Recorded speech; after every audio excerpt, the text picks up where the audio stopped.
Praise the lord. అందరి ప్రార్థన అవసరతల కొరకు ప్రత్యేక ప్రార్థన జోసెఫ్ టీవీ ప్రేయర్స్ అనే యూట్యూబ్ ఛానల్లో అప్లోడ్ చేస్తున్నామండి. తప్పకుండా అందులో మీ ప్రార్థన అవసరతలు కమెంట్లో పెట్టండి. ఖచ్చితంగా మీ సమస్య పట్టుకొని ప్రార్థన చేస్తున్నాము. ఎలాంటి సమస్య అయినా సరే దేవుని కృపను బట్టి మీకు భారంగా ఉన్న సమస్యలన్నీ కమెంట్ రూపంలో పెట్టండి. మీరు ప్రార్థన చేస్తున్నారు, మీకు తోడుగా నేను కూడా ప్రార్థన చేస్తాను. ఎందుకంటే తండ్రి ఇచ్చిన మనసు ఒక్కోసారి మన ప్రార్థన బలంగా లేనప్పుడు, మన ప్రార్థన మనకున్న సమస్య కన్నా ప్రార్థన తక్కువగా ఉన్నప్పుడు మనకు తోడుగా ఇంకొకళ్ళ తండ్రి జతపరుస్తాడు. ఇద్దరు కలిసి ప్రార్థన చేస్తే అప్పుడు బలమైన ప్రార్థన అయింది. అందుకని నేను చేస్తే మీ సమస్యల పరిష్కారం అవుతాయని కాదు, మీతో పాటు నేను కూడా భారంగా ప్రార్థన చేద్దాము. ఖచ్చితంగా తండ్రి మనకి సమస్యకి పరిష్కారం పంపిస్తాడు, ప్రార్థనకి జవాబు పంపిస్తాడు. అంతకంటే ముందు అసలు సమస్య వచ్చినప్పుడు ఎక్కడన్నా నేను వాక్యం నుండి తప్పిపోయానా, ఏదైనా విషయంలో నా తండ్రి మనసు గాయపడిందా, నా ప్రవర్తన వల్ల, నా మాటల వల్ల, నా ఆలోచన వల్ల నా తండ్రి మనసుని ఏమైనా గాయపరిచానా, నా ఇంట్లో వాళ్ళు ఎవరన్నా దారి తప్పుతున్నారా అని ఇవన్నీ ఫస్ట్ మీరు పరిశీలన చేసుకోవాలి. సమస్య వచ్చింది, ఆ సమస్య గురించి ఆలోచిస్తే సమస్య పరిష్కారం కాదు. ఎక్కడ నేను జారిపోయాను, ఏదైనా విషయంలో తప్పిపోతున్నానా, ఎవరినన్నా నేను బాధ పెట్టానా, నా మాటల వల్ల ఎవరన్నా నా వల్ల సఫర్ అవుతున్నారా, నేను వాళ్ళతో సమాధాన పడలేకపోతున్నానా, లేదా ఎవరి మీదైనా నాకు విపరీతమైన కోపం ఉందా, నేను వాళ్ళను క్షమించలేకపోతున్నానా మనస్ఫూర్తిగా. ఇవన్నీ పరిశీలన చేసుకున్న తర్వాత ఇవన్నీ ఆలోచించుకోండి. ఒక అరగంట, గంటైనా సరే కూర్చొని ఆలోచించుకోండి. ఎక్కడ తప్పు జరిగింది, ఎక్కడ జారిపోయాను, ఎక్కడ నా వల్ల ఎవరైనా బాధపడ్డారు ఆలోచించుకున్న తర్వాత అప్పుడు తండ్రి దగ్గరకు రండి. ఖచ్చితంగా తండ్రి మనం ఆలోచిస్తే ఖచ్చితంగా అది బయలుపరుస్తాడు మనకి. మనం మారాలి, మన ఆలోచన విధానం మారాలనే తండ్రి ఎదురు చూస్తూ ఉన్నాడు.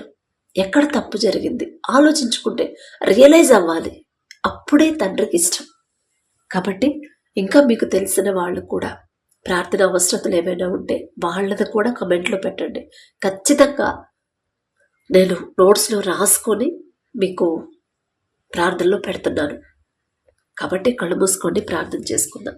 కృపగల దేవ మీకే స్తోత్రం, రాజాది రాజా మీకే స్తోత్రం, దేవాది దేవ మీకే స్తోత్రం. నా తండ్రి, ఎవరెవరు ప్రార్థనలు ఏకీభవించారు, ఎక్కడ ఇద్దరు ముగ్గురు కూడి మీ నామం ధ్యానిస్తారు వారి మధ్యన మీరు ఉంటారని సెలవిచ్చిన దేవా మీకే స్తోత్రం. నా తండ్రి, ఎన్నో సమస్యలు, ఎన్నో ఇరుకులు, ఇబ్బందులు, ఎన్నో శ్రమల గుండా వెళుతున్న వారు అనేక మంది ఉన్నారు. నా తండ్రి, ఆ సమస్యల వల్ల బిడ్డలు నా ప్రభా ప్రశాంతంగా ఉండలేకపోతున్నారయ్యా. ఇప్పటి వరకు నా కుటుంబ పరిస్థితి బాగానే ఉంది కదా, ఇప్పుడెందుకు ఈ డిస్టర్బెన్స్లు వస్తున్నాయి అని ఆలోచిస్తున్నారు. కానీ అసలు ఆ సమస్య ఎందుకు వచ్చింది, ఎక్కడైనా జారిపోయానా, ఎక్కడైనా నా తండ్రి మనసు గాయపడేలా నేను ప్రవర్తించాను, నా చూపుల వల్ల, నా ప్రవర్తన వల్ల, నా ఆలోచన వల్ల నా తండ్రి మనసు గాయపడింది, వాక్యం నుండి నేనేమన్నా తప్పిపోతున్నాను, అందుకనే నా తండ్రి నన్ను సరిచేసుకోమని ఈ సమస్య నాకు అనుమతించాడా అని గ్రహింపు నా ప్రభా ప్రతి ఒక్కరిలో మీరు కలిగిస్తేనే నా తండ్రి, వారి మనోనేత్రాలు మీరు తెరిస్తేనేగా నా ప్రభా బిడ్డలు గ్రహించుకునేది. దయగల దేవా మీకే స్తోత్రం. నా తండ్రి, ఎన్నోసార్లు మీ మనసు గాయపరిచి, ఎన్నోసార్లు మీ మనసు కష్టపెట్టి, ఎన్నోసార్లు మా క్రియల వల్ల, మా ప్రవర్తన వల్ల మీ మనసు నొచ్చుకున్నది నా ప్రభు. మిమ్మల్ని క్షమాపణ అడిగి అర్హత కూడా మాకు లేదు. నా తండ్రి, జాలిగల దేవా, తెలుసో తెలియకు మేము చేసిన తప్పులు, బిడ్డలు చేసిన తప్పు దయతో క్షమించిన తండ్రి, బిడ్డల వైపు ఒక్కసారి చూసి ప్రతి ఒక్కరి కుటుంబాన్ని మీరు దర్శించిన ప్రభు. ఆ సమస్య ఎందువల్ల వచ్చిందో ఆ గ్రహింపు నా ప్రభు ప్రతి ఒక్కరికి మీరు అనుగ్రహించి వారి హృదయాలు పశ్చాత్తాపడి ఆ తప్పుడు కన్నీటితో మీ పాదాల దగ్గర ఒప్పుకొని విడిచిపెట్టే హృదయాన్ని ప్రతి ఒక్కరికి మీరు అనుగ్రహించండి.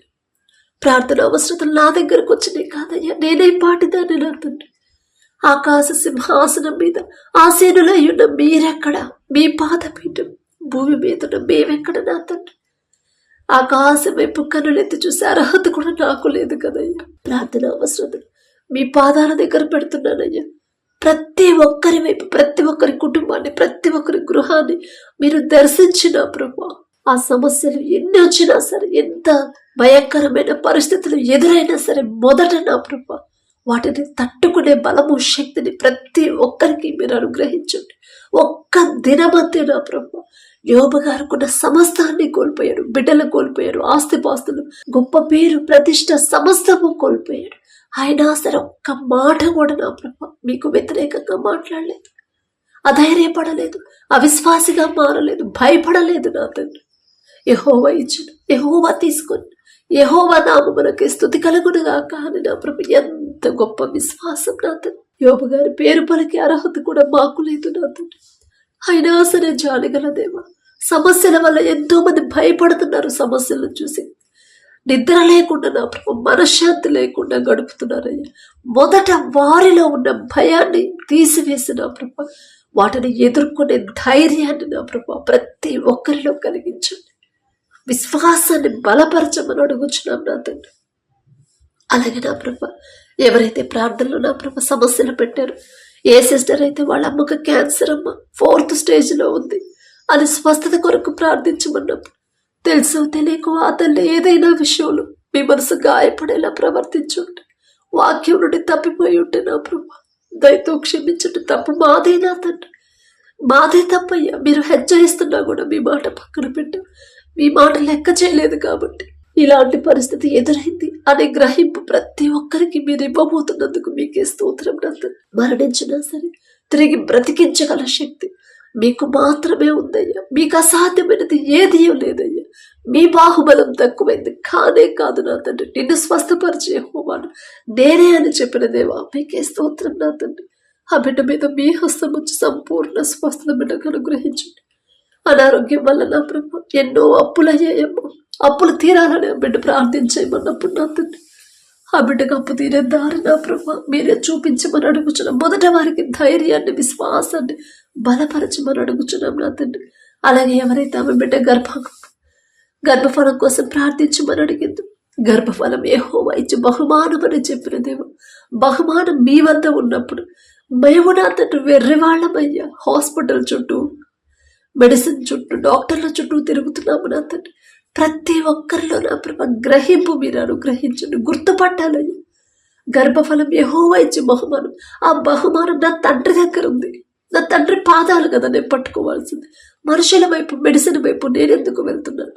నా తండ్రి పాదాల దగ్గర నా తండ్రికి ఇష్టంగా నేను జీవించాలి కదా, వాక్యం ప్రకారం జాగ్రత్తగా నేను నడుచుకోవాలి కదా. అప్పుడే కదా నా తండ్రి నా గర్భాన్ని తెరుస్తాడు, ఆ బహుమానం నాకు అందిస్తాడు అనే గ్రహింపు ప్రతి ఒక్కరిలో కలిగించి ప్రతి ఒక్కరు నా ప్రభు వాక్యం ప్రకారం జాగ్రత్తగా నడుచుకునే హృదయాన్ని ఇచ్చి నా ప్రభు బిడ్డ గర్భాన్ని తెరవమని అడుగుచున్నాం నా తండ్రి. అలాగే నా ప్రభు ఎవరైతే నా తండ్రి సిస్టర్ వాళ్ళ పాపకు నా ప్రభు నవోదయలో సీటు కోసం ప్రార్థించమన్నప్పుడు నా తండ్రి ఆమె సొంత జ్ఞానంతో ఎన్ని ప్రయత్నాలు చేసినా, ఎన్ని సంవత్సరాలు ప్రయత్నాలు చేసినా రాదు నా ప్రభు. కానీ మీరు జ్ఞానమైతేనే, మీ జ్ఞానమైతేనే బిడ్డకు నా ప్రభు త్వరగా సీట్ వచ్చింది నా తండ్రి. ప్రపంచంలోనే జ్ఞానవంతుడనే గొప్ప ఘనత వచ్చిందయ్యా సొలొమోన్ రాజు గారికి. ఆ జ్ఞానం ఇచ్చింది మీరే కదా నా తండ్రి. ఆ జ్ఞానం మీరిస్తేనే కదా నా తండ్రి సొలొమోన్ గారి పేరు పలికే అర్హత కూడా మాకు లేదయ్యా. అయినా మీరు పక్షపాతి కారు నా ప్రభు. ఆ బిడ్డకి మీ జ్ఞానాన్ని అనుగ్రహించి సీట్ వచ్చేలా మీ కృప అనుగ్రహించండి. అలాగే నా ప్రభు సిస్టర్ వాళ్ళ కొడుకు వివాహం కోసం ప్రార్థించమన్నప్పుడు అమ్మ లోక ఆలోచనలతో ఉంటున్నాడు, వేరే ఆలోచనలు చేస్తున్నాడమ్మ. ఆ ఆలోచన మార్చిపోవాలని నా ప్రభు ఆలోచన తీసివేయాలని నా తండ్రి ప్రార్థించమన్నప్పుడు నా తండ్రి మేము ఎన్నిసార్లు చెప్పినా, ఎంత మొత్తుకున్నా మా మాట వినరు నా తండ్రి. యవనస్తులయ్యా, లోకంలోకి జారిపోతున్నారు, తల్లిదండ్రులకు లోబడాలి అని మీ మాట కూడా బిడ్డలు గ్రహించలేకపోతున్నారు ఎంతో మంది నా తండ్రి. తప్పు మాదేనయ్యా, బాలుడు నడవలసిన త్రోవను వారికి నేర్పము అని మీరు చెప్పారు. చిన్నపిల్లలుగా ఉన్నప్పుడే వారిని సరైన క్రమంలో పెంచలేదేమో. ఇప్పుడు అందుకే నా ప్రభు చెప్పిన మాట వినట్లేదు నా తండ్రి. మిమ్మల్ని క్షమాపణ అడిగే అర్హత కూడా మాకు లేదయ్యా. దయగల దేవ, ఆ బిడ్డ వైపు చూసి ఆ బ్రదర్ హృదయాన్ని నా ప్రభు మీ వైపు తిప్పి హృదయాలోచనలు, హృదయాంతరంగాన్ని ఎరిగిన దేవా మీకే స్తోత్రం నా తండ్రి. అపవాది ఆలోచనలు, దురాత్మ ఆలోచన యేసు నామంలో తీసివేసిన ప్రభు మీ వైపు ఆ బిడ్డ హృదయాన్ని తిప్పి మీ ఎడల భయము భక్తి కలిగిన నెమ్మది కలిగిన గుణవతి అయిన ఆమెను ఆ బిడ్డకు నా ప్రభ జతపరచమని అడుగుచున్నాం నా తండ్రి. అలాగే ఎవరైతే నా ప్రభ బ్రదర్ వాళ్ళ పాపకి కిడ్నీ ఇన్ఫెక్షన్ వచ్చిందమ్మా, యూరిన్ ఇన్ఫెక్షన్ వచ్చింది, స్వస్థత కొరకు ప్రార్థించమన్నప్పుడు నా తండ్రి ఆ బిడ్డను ఒకసారి జ్ఞాపకం చేసుకోండి అయ్యా. ఎందువల్ల వచ్చిందో మీకు మాత్రమే తెలుసు. ఒకవేళ తెలుసో తెలియకో ఏదైనా విషయంలో జారిపోయి ఉంటే దయతో క్షమించి తల్లిదండ్రులు చేసిన పాపాలు బిడ్డల మీదకు రాకుండా నా ప్రభు మిమ్మల్ని అడిగే అర్హత, మీతో మాట్లాడే అర్హత కూడా మాకు, ధైర్యం కూడా మాకు సరిపోవట్లేదు నా తండ్రి. తెలుసా తెలియకో నా ప్రభు ఒకవేళ తల్లిదండ్రులు ఏదైనా తప్పు చేసినట్టు దయతో క్షమించి బిడ్డ మీద మీ హస్తం ఉంచి నా తండ్రి నేను స్వస్థపరిచే హోవాను నేనే అని చెప్పిన దేవ సంపూర్ణ స్వస్థత బిడ్డకు అనుగ్రహించు నా తండ్రి. కిడ్నీ ఇన్ఫెక్షన్ అయినా యూరిన్ ఇన్ఫెక్షన్ అయినా మీ చిత్తంలో నా ప్రభు మరణించినా సరే తిరిగి బ్రతికించగల శక్తి మీకు మాత్రమే ఉంది. ఎంతో ఆశతో మీ పాదాల దగ్గరకు వచ్చారు నా తండ్రి. ఎంతో ఆశతో నా ప్రభు మీ పాదాల దగ్గరకు వచ్చిన ప్రతి ఒక్కరికి మీరు జవాబు ఇవ్వమని అడుగుచున్నాం నా తండ్రి. అలాగే నా ప్రభు సిస్టర్కి నా తండ్రి కిడ్నీ నొప్పి అని నా ప్రభు స్వస్థత కొరకు ప్రార్థించమండి. ఎందువల్ల నా ప్రభు సమస్య వచ్చిందో మీకు మాత్రమే తెలుసయ్యా. నా బిడ్డ మీద మీ హస్తం ఉంచి ఒకవేళ తెలుసో తెలియక తప్పు చేసి ఉంటే పశ్చాత్తాపడే మనసు బిడ్డకిచ్చి సంపూర్ణ స్వస్థత బిడ్డకిచ్చి నా ప్రభు ఆమె భర్తకి వీసా విషయంలో మీరే కృప చూపించమని అడుగుచున్నాం నా తండ్రి. ఆలోచన మా సొంత ఆలోచన అయితే నా ప్రభు అది ఖచ్చితంగా ఫెయిల్ అవుతుంది నా తండ్రి. కానీ మీ చిత్తమే బిడ్డల జీవితాల్లో జరిగించమని అడుగుచున్నాం నా తండ్రి. అలాగే సిస్టర్ నా ప్రభు వివాహం కోసం, గ్రూప్ 1 ఎగ్జామ్ కోసం, జాబ్ కోసం ప్రార్థించమన్నప్పుడు నా తండ్రి మొదట నా ప్రభు ఆ ఉద్యోగం వస్తేనేగా నా తండ్రి మీ కృపను బట్టి ఆ బిడ్డ మీ బలం ఏదో తెలుసుకునిద్ది నా తండ్రి. మీకు అసాధ్యమైనది ఏది లేదని గ్రహించిద్ది కదా నా ప్రభు. మీ జ్ఞానం అయితేనే బిడ్డ నా ప్రభు ఉద్యోగం పొందుకునేది నా తండ్రి. ఈలోక జ్ఞానం మీ దృష్టిలో వెర్రితనమే కదా నా తండ్రి. ఆ బిడ్డగా గ్రహింపించిన దేవా నా సొంత జ్ఞానంతో నేను ఎగ్జామ్ రాస్తే ఖచ్చితంగా నేను ఫెయిల్ అవుతాను, కానీ నా తండ్రి జ్ఞానం అయితేనే నేను పాస్ అవుతాను, నాకు జాబ్ వచ్చింది అని ఎంతో ఆశతో మీ పాదాల దగ్గరకు వచ్చింది అయ్యా. ఆ బిడ్డ విశ్వాసాన్ని బలపరిచిన తండ్రి ఆ బిడ్డ మీద మీ హస్తం ఉంచి మీ బలము శక్తిని మీ జ్ఞానాన్ని నా ప్రభు బిడ్డకు అనుగ్రహించి నా ప్రభు ఉద్యోగం వచ్చేలా మీ కృప అనుగ్రహించండి. అలాగే ఏ సిస్టర్ అయితే రక్షణలో బలపడాలని నా ప్రభు ప్రార్థించమదు. ఎంత గొప్ప ధన్యత, ఎంత మంచి ఆలోచన, ఎంత గొప్ప మనసు నా తండ్రి బిడ్డకిచ్చిన దేవా మీకే స్తోత్రం నా తండ్రి. మీ ప్రేమ ఏందో తెలుసుకుంది, మీ మనసు ఏంటో గ్రహించింది నా తండ్రి. ఒకవేళ ఆ బిడ్డ బలహీనత వల్ల మీ నుండి దూరం అవుతుందేమో నా తండ్రి. అయ్యో నేను దూరం అవుతున్నాను అలా ఉండకూడదు, నా తండ్రికి నేను దగ్గర అవ్వాలి, రక్షణ కాపాడుకోవాలి, నా తండ్రిని నేను బలపడాలి అని ఎంతో ఆశ కలిగించింది మీరే. ఆశ గల ప్రాణాన్ని తృప్తిపరిచేది మీరే నా తండ్రి. అలాగే నా ప్రభు సిస్టర్ వాళ్ళ కుటుంబం నా ప్రభు స్వస్థత కొరకు ప్రార్థించమన్నప్పుడు ఎందువల్ల అనారోగ్య సమస్యలు వస్తున్నాయో మీకు మాత్రమే తెలుసు. ఈ కుటుంబంలో నా ప్రభు ఎందు నిమిత్తం అనారోగ్య సమస్యలు వస్తున్నాయి. ఒకవేళ దురాత్మ శక్తులు, చేతబడ శక్తులు, అపవాద శక్తులు నా ప్రభు బిడ్డల మీద ప్రభావం చూపిస్తున్నాయి. యేసు నామంలో నా తండ్రి అపవాద శక్తులు, దురాత్మ శక్తులు, చేతబడ శక్తులు యేసు నామంలో బంధిస్తున్నాం నా తండ్రి. బిడ్డలు నా ప్రభు బలహీన పడిపోయిన ఆ సమయంలో మీ బలాన్ని బిడ్డలకు అనుగ్రహించి ఏ విషయంలో బిడ్డలు జారిపోతున్నారు ఆ గ్రహింపు బిడ్డలకు ఇచ్చిన తండ్రి మీ వైపు వారి హృదయాలు తిప్పండి. మీ మీద విశ్వాసాన్ని బిడ్డలకు కలిగించండి. మీ వైపే బిడ్డలు తిరిగి హృదయాన్ని బిడ్డలకిచ్చి సంపూర్ణ స్వస్థత మీ కాపుదల బిడ్డల చుట్టూ, కుటుంబం చుట్టూ ఉంచమని అడుగుచున్నాం నా తండ్రి. అలాగే నా ప్రభు ఎవరైతే నా ప్రభు బ్రదర్ ఆయన కుటుంబం కోసం ప్రార్థించమన్నప్పుడు నా తండ్రి ఒక్కసారి ఆ కుటుంబాన్ని జ్ఞాపకం చేసుకోండి అయ్యా. మీ ఆశీర్వాదం కుటుంబంలో ఉంటే సమృద్ధిగా బిడ్డలకు ఉండిద్ది నా తండ్రి. మీ ఆశీర్వాదం, మీ రక్షణ కంచె కుటుంబం చుట్టూ ఉంటే చాలు నా తండ్రి. లోకంలోకి జారిపోకుండా మీ రక్షణ కంచె వేయండి నా ప్రభు. అలాగే ఏ సిస్టర్ అయితే అమ్మ చెవి నొప్పిగా ఉంది, చెవి సమస్య, చెవి వినపడట్లేదమ్మా అని ప్రార్థించమని ఎందు నిమిత్తం సమస్య వచ్చిందో మీకు మాత్రమే తెలుసయ్యా. తెలుసో తెలియకో ఏదైనా విషయంలో జారిపోయి ఉంటే దయతో క్షమించి నా తండ్రి సంపూర్ణ స్వస్థత బిడ్డకు అనుగ్రహించండి అయ్యా. అలాగే ఎవరైతే నా ప్రభు సిస్టర్ వాళ్ళ కొడుకు ఆరోగ్యం కోసం ప్రార్థించమన్నప్పుడు నా తండ్రి బిడ్డ మీద మీ హస్తం ఉంచి సంపూర్ణ స్వస్థ మొదట ఆ బిడ్డ చేసిన తప్పు దయతో క్షమించమని అడుగుచున్నాం నా తండ్రి. అలాగే నా ప్రభు సిస్టర్ వాళ్ళ భర్త అమ్మ బాగా తాగుతున్నాడమ్మా, ఆయన మారాలని ప్రార్థించమన్నప్పుడు బ్రదర్ని ఒక్కసారి జ్ఞాపకం చేసుకోండి. మా బలహీనతను ఎరిగి ఉన్న దేవ, బలహీన సమయంలో మీ బలాన్ని ఇస్తానని చెప్పిన దేవా, మీకే స్తోత్రం నా తండ్రి. ఎవరైతే త్రాగుడికి బానిసలయ్యారు, చెడు వ్యసనాలు, చెడు స్నేహాలు, చెడు సంబంధాలు పెట్టుకున్నారు, యేసు నామములో ఆ బంధకాల నుంచి విడిపించిన ప్రభు బిడ్డను పట్టుకొని వారి కుటుంబాన్ని కట్టమని అడుగుచున్నాం నా తండ్రి. అలాగే సిస్టర్ వాళ్ళ కొడుకమ్మ 2 నెలల నుంచి జ్వరం వస్తుంది, దగ్గు వస్తుందని ప్రార్థించమన్నప్పుడు నా ప్రభు ఇన్ని రోజులైనా ఎందుకు స్వస్థత రాలేదు మీకు మాత్రమే తెలుసు. ఇంకా ఏదైనా విషయంలో బిడ్డలు జారిపోయారేమో, ఇంకా ఏదైనా విషయంలో బిడ్డలు పశ్చాత్తాప పడలేదేమో, తల్లిదండ్రులు చేసిన పాపాలు బిడ్డల మీదకి రానివ్వద్దు నా తండ్రి. మిమ్మల్ని అడిగే అర్హత కూడా మాకు లేదయ్యా. దయగల దేవా, బిడ్డలు తెలుసో తెలియక చేసిన తప్పు క్షమించిన తండ్రి. ఆ బిడ్డ మీద మీ హస్తం వచ్చి సంపూర్ణ స్వస్థత, నూతన బలము, శక్తి బిడ్డకు అనుగ్రహించమని అడుగుచున్నాం నా తండ్రి.